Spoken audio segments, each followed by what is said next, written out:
Chers amis, voilà, je vais vous faire la lecture des nouvelles de Medjugorje que j'ai envoyées le 15 décembre à toute notre liste. Et bien sûr, les nouvelles commencent toujours par le dernier message. Le voici, le 25 novembre 2022. Chers enfants, le Très-Haut m'envoie vers vous pour vous enseigner la prière. La prière ouvre les cœurs, donne l'espoir, et la foi se fortifie. Moi, petits enfants, je vous appelle avec amour. Revenez à Dieu, car Dieu est amour, et il est votre espérance. Vous n'avez pas d'avenir si vous ne vous décidez pas pour Dieu.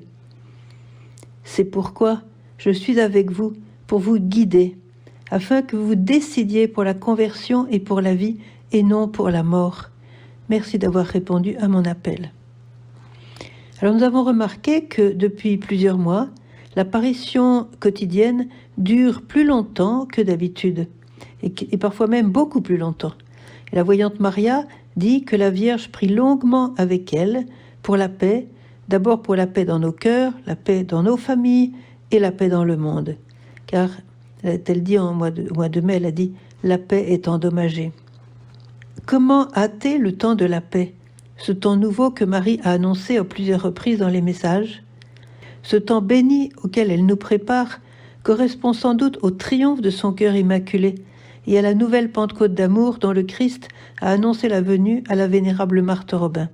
Ce sera aussi le temps de l'Église de lumière, selon le mot de Jésus à la mystique Filiola, lorsque l'Église sortira purifiée de la dure épreuve que nous avons déjà commencé à vivre, et lorsqu'un maximum de personnes aura choisi la vie et non la mort.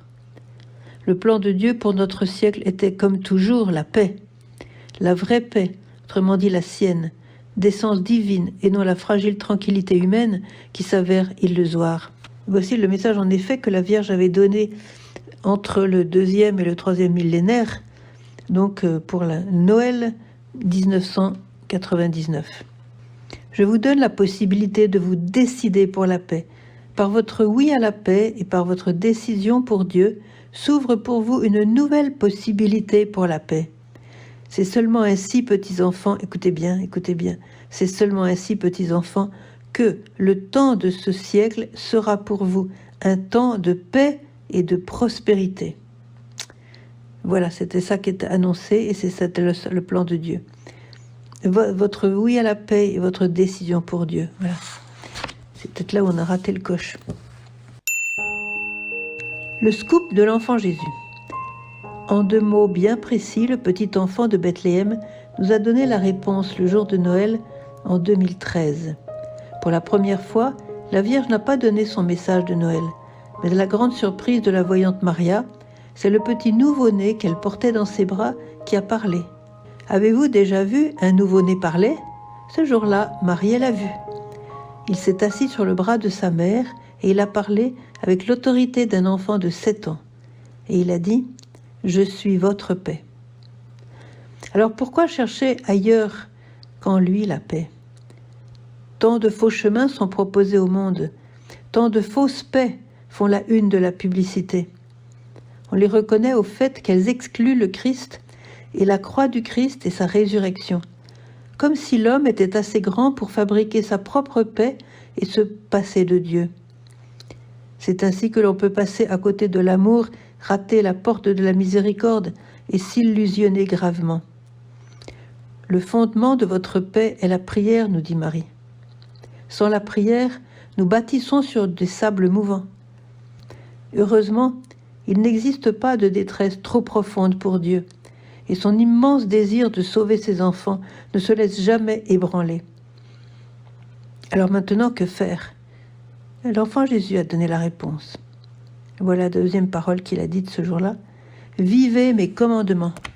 Pourquoi tomber dans les pièges du malin, ce prince du mensonge qui nous fait croire que les paroles de Dieu sont à jeter aux oubliettes, comme si la lumière divine qu'elles contiennent était caduque, et que l'homme avait trouvé mieux que cette lumière pour être heureux sur terre et marcher vers le ciel.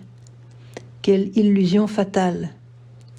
Tout ce que Dieu dit, chacune de ses paroles, est issue de son débordement d'amour pour nous, en vue de notre protection et de notre bonheur. S'en détourner, c'est se mutiler soi-même. C'est se décider pour la mort, selon le mot de Marie le mois dernier, quand elle a dit que l'humanité s'est décidée pour la mort.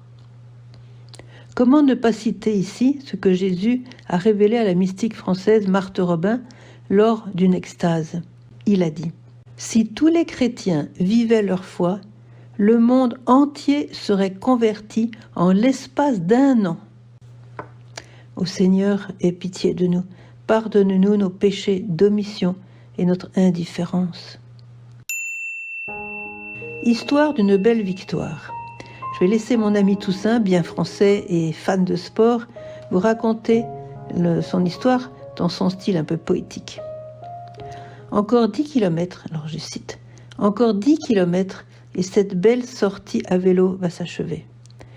Le léger bruit du vent, l'odeur du printemps qui arrive, l'eau qui s'évapore comme la rigueur de l'hiver. Ma sœur Claire reste dans mes pensées. Où donc pourra-t-elle trouver le courage de garder cet enfant ? Je comprends la situation difficile qu'elle traverse. Tout la pousse, comme un vent mauvais, à ne pas le garder.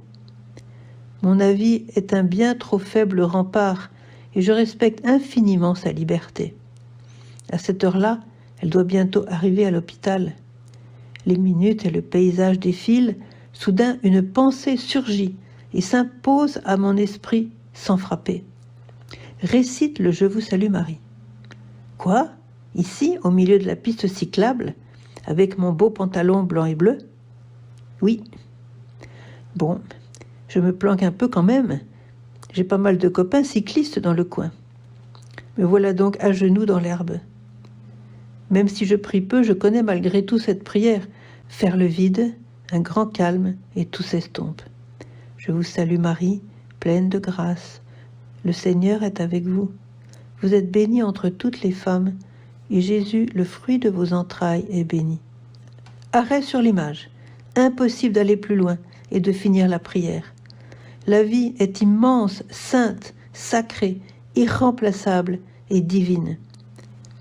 Tout cela me pénètre avec une force et une beauté sans pareille. Me voici à nouveau sur mon vélo, comme un cheval au galop. Je dois arriver à temps, quitte à forcer la porte de l'hôpital. Ça y est, j'aperçois ma sœur qui s'apprête à rentrer. Elle écoute mon petit récit avec beaucoup d'attention et elle ne dira qu'une seule phrase. On s'en va. Le 13 octobre, le jour du grand miracle de Fatima, le petit Léni est né. Il est mon filleul, ou plutôt le filleul de Marie pleine de grâce. La Vierge de Guadalupe, qui se célèbre le 12 décembre, a été une explosion de grâce. Grâce de joie, de paix et de tendresse maternelle pour tous ceux qui l'ont priée et parfois pour ceux qui ne l'ont pas priée. Rappelons que le 1er mars 2007, lorsque la loi sur l'avortement a été votée au Mexique, le fameux tilma, donc c'est l'habit que portait le voyant, le fameux tilma exposé dans la basilique s'est éclairé juste à l'endroit du sein maternel de la Vierge Marie, laissant apparaître durant quelques minutes une forme très lumineuse représentant un fœtus prêt à naître. Des centaines de fidèles étaient là présents durant la célébration qui était offerte pour les enfants non nés, et certains l'ont photographié. C'était un grand signe aussi puissant que silencieux, et un signe qui demeure pour nous aujourd'hui aussi. Parmi les prodiges découverts par les scientifiques sur le tilma, notons la merveilleuse musique qui émane de cette image et qui a pu être saisie sur ordinateur. Écoutez-la, elle élève l'âme. Pour l'écouter, vous trouverez le lien sur les nouvelles écrites. Les saints voient plus loin que nous. Un pèlerin français m'a raconté l'autre jour ce mot de la vénérable Marthe Robin. Ma femme et moi venions souvent voir Marthe, car nous habitions dans sa région. Nous lui avons confié notre désir d'avoir beaucoup d'enfants, et toutefois je lui ai fait remarquer que pour cela, il fallait avoir une belle situation. Et Marthe me répondit, « La situation augmentera au fur et à mesure que viendront les enfants. » Et cet heureux père de 9 enfants confirme aujourd'hui que c'est ce qui arrivera. Bravo à la providence divine.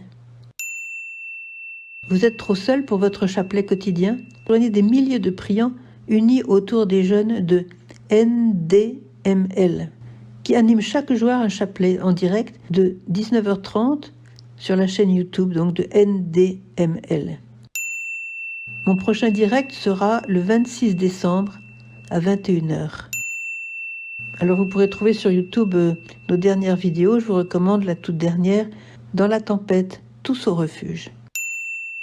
Cher Gospa, comme tu l'as fait pour Toussaint et Claire, mes amis, viens éclairer nos esprits avec force pour qu'en ce temps de l'Avent, nous puissions choisir la vie et non la mort, choisir ton Fils Jésus et non des idoles, l'amour vrai et non ces imitations décevantes. Durant cette neuvaine qui nous prépare à Noël, nous marchons avec toi vers Bethléem pour accueillir avec Joseph et toi notre tout petit Sauveur qui est plus grand que le monde.